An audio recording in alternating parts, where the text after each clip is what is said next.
अस्सलाम वालेकुम वरहमतुल्लाहि वबरकातुहू। डियर व्यूअर्स, अगर हमारे पास दो वेक्टर्स हो, vector number A which is 4 newton और vector B which is 3 newton, अगर किसी ने हमसे पूछा कि इसको ऐड करें तो हमारे जहन में ये क्वेश्चन पैदा हो जाएगा, कैसे इनको ऐड कर सकते हैं? क्या इसका रिजल्टेंट हमारे पास 3 न्यूटन आ जाएगा? रिजल्टेंट इसका 7 न्यूटन आ जाएगा या 1 न्यूटन आ जाएगा? अभी जहन में क्वेश्चंस आ रहे हैं कि यार वेक्टर्स को हम कैसे ऐड कर सकते हैं, कैसे सब्ट्रैक्ट कर सकते हैं? Because vectors are quantities having magnitude and direction and obeys vector laws of addition. पहली बात तो ये है, vector quantities are those having which obeys vector laws of addition having magnitude and direction. अगर करंट को आप देखिए, electrical current having magnitude and direction, but it is not a vector quantity. What is the reason?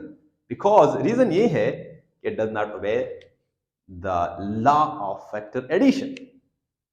कहने का मतलब ये है, अगर हम एंगल्स वेक्टर्स के एंगल्स को हम ऐड कर चेंज करते हैं तो इसकी रिजल्टेंट का मैग्नीट्यूड चेंज हो जाएगा।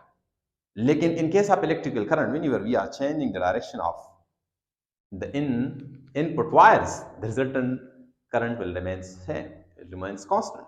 अच्छा, ये क्वेश्चन इनको कैसे सॉल्व करेंगे? तो ये याद रखिए, अगर ये वेक्टर दोनों पैरेलल हो, फॉर एग्जांपल अगर इनका डायरेक्शन इसी तरह हो, this is a vector A and this is a vector B which is a 3 Newton and this is a 4 Newton. So it is very much simple. याद रखिए, इसको हम डायरेक्टली ऐड कर सकते हैं और इसका रिजल्टेंट आपके पास आएगा, resultant is equal to vector number A plus vector B. दोनों का हम जस्ट ऐड करेंगे और इसका रिजल्टेंट आपके पास आएगा 4 newton plus 3 newton, I mean that it is equal to 7 newton. And in similar manner, अगर ये इसी तरह हो, ये आपके पास वेक्टर ए 4 न्यूटन इसी डायरेक्शन में हो और वेक्टर बी इसी डायरेक्शन में हो, तो हम फिर इस तरह हम क्या करेंगे, आपके पास रिजल्टेंट आएगा it is equal to vector A plus vector B. Vector B को मैंने इसके साथ ऐड किया, but keep it in mind this vector is actually the negative vector of vector B. So मैंने ऐड किया है प्लस और माइनस बी की ए के साथ मैंने प्लस किया है। सो आपके पास रिजल्टेंट आएगा, resultant is equal to, resultant का जो मैग्नीट्यूड है ये आएगा 4 newton minus 3 newton is equal to 1 newton. अच्छा, कहने का मतलब ये हो गया कि हमारे पास अगर वेक्टर्स पैरेलल हो तो फिर हम इसको स्केलर की तरह ऐड करेंगे, 3 + 4 इक्वल टू 7 न्यूटन। अगर ये एंटी पैरेलल हो, इसी तरह हो, तो हम इसको स्केलर की तरह सब्ट्रैक्ट करेंगे। So keep it in mind, ये क्वेश्चन क्लियर हो गया कि vector behaves like scalars, vectors behaves like scalars when they are parallel or anti-parallel। समझ आ गई? लेकिन सवाल ये पैदा होता है, अगर ये न पैरेलल हो नो परपेंडिकुलर हो तो फिर हम अगर ये न पैरेलल हो नो एंटी पैरेलल हो तो फिर हम इसको कैसे ऐड करेंगे? डियर व्यूअर्स, यहां पर एक क्वेश्चन है कि फॉर एग्जांपल अगर ये इसी तरह हो, देखिए अगर ये इसी तरह हो, ये हमारे पास वेक्टर ए हो गया और ये हमारे पास वेक्टर बी हो गया, दिस इज वेक्टर बी, तो आपके पास रिजल्टेंट आएगा, ये हमारे पास है रिजल्टेंट, और रिजल्टेंट ये यहां पर it starts from the tail of the first and ends on the head of the last vector. This is called the resultant vector. So इसका मैग्नीट्यूड हम कैसे फाइंड करेंगे, डायरेक्शन कैसे फाइंड करेंगे, यहां पर एक सवाल है और इसके बाद मैं आगे जाऊंगा इसी डायग्राम की तरफ। डियर व्यूअर्स, हम इसको अप्लाई करते हैं पाइथागोरस थ्योरम। पाइथागोरस थ्योरम हमारे पास क्या है? शाबाश। पाइथागोरस थ्योरम जो है, it states that this is actually hypotenuse, this is base and this is perpendicular. Hypotenuse का square is equal to base का स्क्वायर प्लस परपेंडिकुलर का स्क्वायर। तो आपके पास आएगा माय डियर व्यूअर्स कि रिजल्टेंट का जो स्क्वायर है it is equal to base का स्क्वायर प्लस परपेंडिकुलर का स्क्वायर। जी, आपके पास इधर है magnitude of the resultant is equal to base का स्क्वायर जनाब 4 स्क्वायर प्लस परपेंडिकुलर का square 3 square and whole under root. तो magnitude of the resultant is equal to 4 square plus 3 square 16 + 9 25 under root, या यू में से resultant is equal to 5 newton. अच्छा, so ये बात तो क्लियर हो गया कि हमारे पास जो कि मिनिमम वैल्यू है, this is called the minimum value because this is equal to 1 newton, और जो maximum value of the resultant vector है this is 7 newton, this is called the maximum value. कहने का मतलब ये है कि इसमें हमारे पास जो रेंज है, रेंज किसी कहते हैं डियर व्यूअर्स, रेंज हमारे पास बराबर है मैक्सिमम से लेकर, मैक्सिमम वैल्यू से लेकर मिनिमम वैल्यू तक, this is called the range of vectors. तो मैक्सिमम वैल्यू क्या है जनाब, 7 न्यूटन है, और मिनिमम वैल्यू क्या है, शाबाश, मिनिमम वैल्यू हमारे पास है 1 न्यूटन है। तो ये मेरे पास आएगा range of these two vector is equal to from 7 newton to 1 newton. ये हमारे पास रेंज हो गया। इनके दरमियान जितनी भी वैल्यूज है 1 से लेकर 2, 3, 4, 5, 6, 6.5 एंड 7, यहां पर ये मैक्सिमम वैल्यू है। तो यहां से लेकर यहां तक जितनी भी वैल्यूज ये पॉसिबल है, लेकिन 1 से कम पॉसिबल नहीं है और 7 न्यूटन से ज्यादा पॉसिबल किसी भी कंडीशन में नहीं है, याद रखिए, this is very defined. Now अगर किसी ने ये पूछा कि डियर व्यूअर्स इसका डायरेक्शन फाइंड कीजिए, जी सर, तो डायरेक्शन हमारे पास फार्मूला है जी, डायरेक्शन फाइंड करने के लिए मेरे पास फार्मूला है tangent alpha is equal to perpendicular divided by base. तो आपके पास आएगा alpha is equal to tangent inverse of, dear viewers perpendicular है हमारे पास 3 न्यूटन डिवाइड बाय 4 न्यूटन, तो आपके पास आएगा this is actually the direction of the resultant vector, this show the direction of the resultant vector. ये हमारे पास direction हो गया। लेकिन सवाल ये पैदा होता है, अभी तक मैंने 3 कंडीशन डिस्कस की, कौन कौन सी, parallel, whenever they are parallel, so इसको हम स्केलर की तरह ऐड करेंगे, whenever they are anti parallel हम इसको स्केलर की तरह सब्ट्रैक्ट करते हैं, व्हेनेवर दे आर परपेंडिकुलर, फिर हमने इसको पाइथागोरस थ्योरम में अप्लाई किया।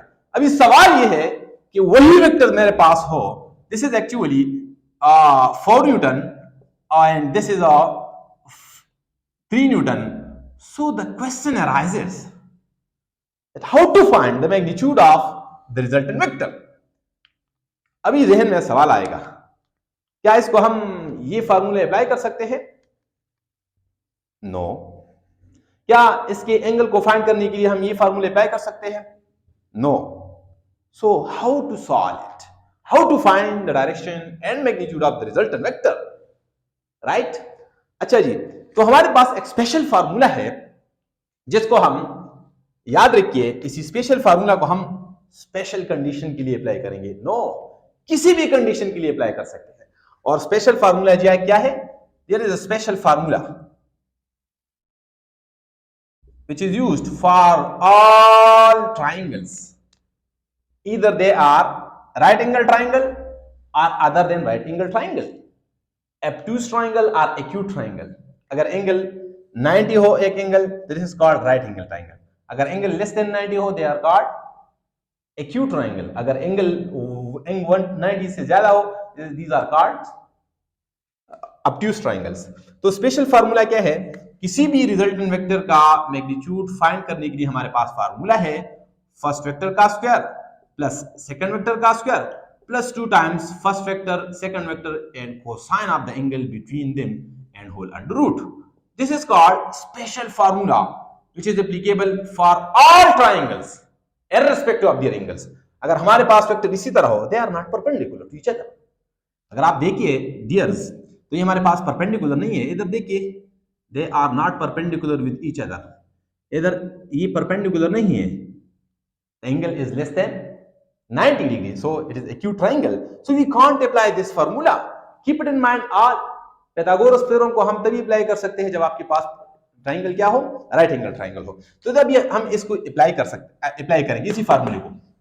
अगर आप देखिए तो अगर इसको हम अप्लाई करें इसी ट्राइंगल के लिए अप्लाई करें, चलिए इधर देखते हैं, इसको चेक करते हैं, लेट्स चेक इट। जी सर, तो आपके पास आएगा रिजल्टेंट के लिए अप्लाई करते हैं, रिजल्टेंट का सॉरी राइट एंगल ट्राइंगल के लिए अप्लाई करते हैं। तो डियर व्यूअर्स आप इधर देखें, इन दोनों के दरमियान एंगल क्या है, शाबाश 90 है। तो इधर हमारे पास ये थीटा जो रिप्रेजेंट करता है, this represents the angle between to vector. अच्छा, हम इसको अप्लाई करते हैं, इसके लिए अप्लाई करते हैं, शाबाश, ए स्क्वायर जी plus B square plus 2 times A B into cos of theta. Cos theta क्या है? कॉस ऑफ थीटा हमारे पास है 90। आपको पता है कि कॉस 90 किसके बराबर है? cos 90 is equal to 0। तो ये सारा टर्म किसके बराबर हो जाएगा? 0 के बराबर हो जाएगा। और आपके पास क्या बच जाएगा? इधर अंडर रूट भी है, तो आपके पास बच जाएगा r is equal to a square plus b square और plus 0 and whole under root. It means that this special formula reduces to this formula for right angle triangle। किसी भी ट्राइंगल को फाइंड करने के लिए, किसी भी ट्राइंगल की रिजल्टेंट का मैग्नीट्यूड और डायरेक्शन फाइंड करने के लिए हम इसी को अप्लाई करेंगे। समझ आ गई? अच्छा, ये कहां से निकाला गया है डियर? सर ये कहां से निकाला गया है? ये कैसे फाइंड किया गया है? इसको फाइंड करते हैं। ये कहां से फाइंड किया गया है? देखिए जनाब, अगर आप इसको अप्लाई करें, यहां पर अप्लाई करें, yes you can find it. आसानी से आप इसको फाइंड कर सकते हैं। अगर आप इसी फार्मूले को एंटी पैरेलल के लिए अप्लाई कर सकते करें तो you can find it. That is your task. आप इसको खुद कीजिए, कोई प्रॉब्लम नहीं है। कोई प्रॉब्लम हो तो कमेंट में आप पूछ सकते हैं, ठीक है? अच्छा डियर, इसको हमने कहां से निकाला गया है? देखिए डियर व्यूअर्स, ये हमारे पास वेक्टर ए है, इसको मैंने ड्रैग किया यहां तक, राइट? या इसी वेक्टर बी के दो कंपोनेंट्स हैं। देखिए वेक्टर बी के दो कंपोनेंट हैं dear viewers. This is actually this is a b sin theta and this component is called b cos theta। अभी देखिए डियर स्टूडेंट्स, o a, यहां पर मैं a लिखूंगा, this is a o, this is a point and this is b point। this a should be different than this capital A, right? यहां पर ये मेरे पास ट्राइंगल बन गया। अगर आप देखिए dear viewers, and triangle O A B, this is right angle triangle. यहां से लेकर यहां तक और यहां से लेकर यहां तक, ये हमारे पास राइट एंगल ट्राइंगल बन गया। According to the Pythagoras theorem, इसका square is equal to this का स्क्वायर, दिस रीजन का स्क्वायर और इसी रीजन का स्क्वायर। जी देखिए यहां से लेकर यहां तक, this is called the base. यहां से लेकर यहां तक, दिस इज कॉल्ड परपेंडिकुलर। और यहां से लेकर यहां तक, this is called the hypotenuse. जी पाइथागोरस थ्योरम भी अप्लाई कर सकते हैं यूजिंग पाइथागोरस थ्योरम। जी देखिए शाबाश, हाइपोटेन्यूज का square is equal to base का स्क्वायर प्लस परपेंडिकुलर का स्क्वायर। जी sir, it is equal to base क्या है? शाबाश, बेस क्या है? ये बराबर है वेक्टर ए और बी कॉस थीटा के बराबर है। तो मैं लिखूंगा a plus B cos theta and whole square. जी, और परपेंडिकुलर क्या है? शाबाश, परपेंडिकुलर ये वाला कंपोनेंट परपेंडिकुलर है, क्या है? b sine theta and whole square. समझ आ गई? तो मेरे पास आएगा h square is equal to, ये असल में a plus b whole square formula है, a square plus B square plus 2ab। a plus b whole square formula किसके बराबर है? ये a plus b whole square formula बराबर है a square plus B square plus 2ab के बराबर है। तो ये मेरे पास आएगा a square plus B square plus 2ab। a क्या है? कैपिटल A, b और cos थीटा। समझ आ गई? अच्छा जी, और साथ हम क्या लिखेंगे? Plus B square sine square theta. तो इधर आप देखिए, यहां पर आपके पास बी स्क्वायर है, यहां पर भी आपके पास बी स्क्वायर है। समझ आ गई? अच्छा सॉरी, यहां पर मैं A square plus B square, B आपके पास ये है तो मैं लिखूंगा B square cos square theta plus, यहां पर बी स्क्वायर और यहां पर भी, इन दोनों से हम क्या कॉमन लेंगे? बी कॉमन लेंगे तो मेरे पास आएगा sine square theta plus cos square theta. ये आपके पास आएगा h square is equal to a square plus B square. मैंने कॉमन लिया यहां से लेकर यहां, इन दोनों से मैंने कॉमन लिया तो आपके पास क्या बच जाएगा? Sign square theta plus cos square theta, और ये आपके पास बच गया है 2ab इंटू कॉस थीटा। तो आपके पास आएगा h square is equal to a square plus B square, और ये आपके पास 1 के बराबर है ट्रिग्नोमेट्रिक के मुताबिक, तो 2ab into cos of theta. तो अगर आप अंडर रूट लेना चाहते हैं तो इधर भी अंडर रूट लीजिए, आपके पास ये क्या है? ये खत्म हो जाएगा, अंडर रूट स्क्वायर के साथ खत्म हो जाएगा, और राइट साइड पर क्या आएगा? राइट साइड पर आपके पास अंडर रूट आएगा। अच्छा So this is the proof of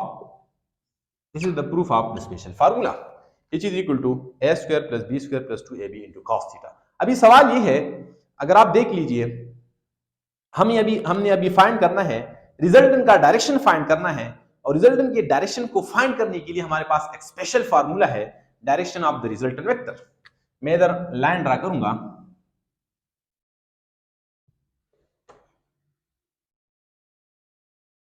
direction of the resultant vector. अभी डायरेक्शन इसको कैसे फाइंड करेंगे? क्या हम ये फार्मूला अप्लाई कर सकते हैं? नो, नेवर हम अप्लाई कर सकते हैं. अच्छा, अभी सवाल क्या है? Direction of resultant vector. अच्छा, इसको कैसे अप्लाई कर सकते हैं? डियर स्टूडेंट्स, असल में ये हमारे पास आएगा टेंजेंट ऑफ अल्फा. जी, टेंजेंट अल्फा किसके बराबर है? Perpendicular divided by base. तो यहां पर हमारे पास आएगा परपेंडिकुलर क्या है? B sine theta divided by b sine theta divided by a plus B cos theta, क्योंकि ये हमारे पास बेस है, divide by a plus B cos theta. ये हमारे पास है फार्मूला आ गया. किसके लिए? किसी भी ट्राइंगल के डायरेक्शन, किसी भी ट्राइंगल के रिजल्टेंट वेक्टर का डायरेक्शन फाइंड करने के लिए ये फार्मूला है. क्या हम ये फार्मूला राइट एंगल ट्राइंगल के लिए अप्लाई कर सकते हैं? Let's check it. जी, check for right angle triangle. जी, राइट एंगल ट्राइंगल का क्या मतलब है? इन दोनों वेक्टर के दरमियान एंगल क्या होगा? Theta equal to 90 degree. आपके पास आएगा tangent alpha is equal to b sine of 90 divide by a plus B cos of 90. अच्छा जी, कॉस 90 किसके बराबर है? डियर स्टूडेंट्स, इधर मैंने आपको बता दिया कि कॉस 90 असल में 0 के बराबर है, तो ये खत्म हो जाएगा कैंसिल, और आपके पास बचेगा tangent theta is equal to b, और साइन 90 असल में किसके बराबर है? ये 1 के बराबर है, b डिवाइडेड बाय a, या you can say tangent of alpha, ये अल्फा है, sorry, is equal to perpendicular, ये क्या है? ये असल में परपेंडिकुलर क्या है? देखिए, ये परपेंडिकुलर है, तो मैं लिखूंगा परपेंडिकुलर डिवाइडेड बाय बेस, या you can say y divided by x. Alpha is equal to tangent inverse of y divided by x component. This is the special formula which is used for all triangles. अच्छा जी, आज के lecture में मैंने यहां पर एक question लिखा है कि if the sum of the two unit vector is a unit vector, then पहली बात तो ये है then the magnitude of their difference, इनकी magnitude of difference को फाइंड करना है. अगर आपके पास दो यूनिट वेक्टर का सम जो है ये भी यूनिट वेक्टर के बराबर हो, तो इनके मैग्नीट्यूड ऑफ डिफरेंस को फाइंड करना है. अगर इनको हम इनका हम अगर माइनस करें तो क्या इनका रिजल्टेंट क्या आएगा? अच्छा, इससे पहले मैग्नीट्यूड ऑफ द डिफरेंस को फाइंड करने से पहले हमने ये फाइंड करना है यार what is the angle between these two vectors that gives us another vector which is equal to one of them. अगर आपके पास टू यूनिट वेक्टर है, this is let's n1 and n2 are unit vectors, और इनका जो resultant है, इसका जो सम फाइंड किया है, इनके सम का जो फाइंड किया गया है रिजल्टेंट, ये इन दोनों के सम के बराबर है. इनका जो सम है ये असल में इन दोनों की एडिशन के बराबर है. मैं इस तरह लिख सकता हूं कि r इसका जो रिजल्टेंट आ गया है, रिजल्टेंट का जो मैग्नीट्यूड है, ये असल में या तो n1 के बराबर है और या n2 के बराबर है, दोनों सेम है. अभी सवाल ये है कि इनके दरमियान एंगल क्या होगा, ताकि दो यूनिट वेक्टर को हम ऐड करें तो इसका रिजल्टेंट भी इनमें से एक के बराबर होगा. इनका एंगल फाइंड करना है. एंगल फाइंड करने के लिए हमारे पास फार्मूला है, ये फार्मूला है. डियर स्टूडेंट्स, यहाँ पर आपको ये जो थीटा नजर आ रहा है, this is the resultant is equal to a square plus b square into ab into cos of theta. ये theta is actually the angle between these two vector, दो वेक्टर के दरमियान एंगल है. पहली बात तो ये है इन दोनों वेक्टर के दरमियान एंगल को फाइंड करते हैं, इसके बाद आगे जाएंगे इनकी मैग्नीट्यूड ऑफ डिफरेंस को फाइंड करने. जी, तो देखिए आपके पास आएगा रिजल्टेंट का स्क्वायर इज इक्वल टू पहले वेक्टर का स्क्वायर प्लस दूसरे वेक्टर का स्क्वायर प्लस 2 टाइम्स पहला वेक्टर दूसरा vector and cos of theta and whole under root. जी तो देखिए आपके पास आएगा रिजल्टेंट का स्क्वायर। जी रिजल्टेंट क्या है शाबाश, इधर यहाँ पर ये आपको बताया गया है कि 2 unit vector is a unit vector, इसका सम जो है it is also unit vector, तो मैं लिखूंगा 1 square is equal to unit vector का मैग्नीट्यूड क्या होता है 1 स्क्वायर शाबाश, इधर क्या लिखूंगा 1 स्क्वायर शाबाश, इधर आपके पास 2 आएगा, इन 1 की जगह 1, इन 2 की जगह 1, और cos ऑफ थीटा को फाइंड करना है, this is actually the angle between to vector, इनको फाइंड करना है शाबाश। अच्छा अच्छा अच्छा अच्छा अच्छा अच्छा अगर आप इधर स्क्वायर लेते हैं तो अंडर रूट लेने की फिर ज़रूरत 1 square plus 2 square and 2 under root, फिर ये इसकी ज़रूरत नहीं है, सही। इधर मैंने स्क्वायर लिया है, ठीक है। तो मेरे पास आएगा 1 is equal to 1 plus 1 2 and 2 cos of theta. जी तो ये आप इधर शिफ्ट कीजिए, 1 minus 2 is equal to 2 cos of theta. जी आपके पास आएगा -1 is equal to 2 cos theta. पहली बात तो ये है कि आप इसके एंगल को फाइंड करेंगे, इसको 2 पर डिवाइड करें दोनों साइड, तो आपके पास आएगा cos of theta is equal to -1/2, या आपके पास आएगा theta is equal to cos inverse of -1/2। अच्छा cos इनवर्स ऑफ -1/2 हमारे पास बराबर है 120 डिग्री के। अच्छा so whenever the angle between two vectors is equal to 120, ये याद रखिए क्वेश्चन आ जाता है तकरीबन बहुत 2-3 मरतबा, MD कैट के पेपर में भी आया है, मुख्तलिफ कम्पिटेटिव एग्जामिनेशन में भी आया है कि जब आपके पास दो वेक्टर हो, वेक्टर ए और दो आइडेंटिकल वेक्टर हो, और इसको हम ऐसे तरीके से ऐड करते हैं कि इसका रिजल्टेंट भी इनमें से एक के बराबर हो, तो इनका एंगल फाइंड कीजिए। तो याद रखिए the angle between them will be 120 degree. कहने का मतलब ये है कि आप इसको किसी भी वेक्टर को, यहाँ पर ये आपको देखिए if the sum of the two vector is a unit vector, हमारे पास दो वेक्टर यूनिट वेक्टर है, इसको हमने ऐड किया है, इनका जो रिजल्ट आ गया है इस वो भी इनमें से एक के बराबर है, तो एंगल हमारे पास क्या गया 120 आएगा। अच्छा डिफरेंस को फाइंड करते हैं डियर स्टूडेंट्स, तो आपके पास आएगा रिजल्टेंट ऑफ डिफरेंस। जी डिफरेंस को फाइंड करेंगे इन 1 स्क्वायर जी plus n 2 square plus 2 times, difference को फाइंड करने के लिए हमारे पास फार्मूला है this is equal to n 2 times -2 n 1 n 2 इंटू cos of theta and whole under root, और हमें मालूम है cos थीटा किसके बराबर है, हमने फाइंड किया है ये हाफ के बराबर 120 है, समझ आ गई। तो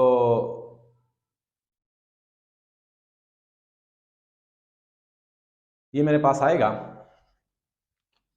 r ऑफ द डिफरेंस, मतलब the difference between these two vector is equal to पहले वेक्टर का स्क्वायर दूसरे वेक्टर का स्क्वायर -2 टाइम्स 1 1 और cos 120 किसके बराबर है, cos थीटा क्या है 120 है, और 120 किसके बराबर है -1/2 के बराबर है, तो आपके पास आएगा -1/2। So the difference between these two vector you can find 2 minus, ये दोनों कैंसिल हो जाएंगे, 2 1 स्क्वायर प्लस 1 स्क्वायर, ये आपके पास माइनस और माइनस ये प्लस हो जाएगा 2 एंड होल अंडर रूट। अभी आपके अगर आप इन दोनों को ऐड कीजिए तो हमारे पास आएगा एक नया रिजल्टन आएगा, और रिजल्टन है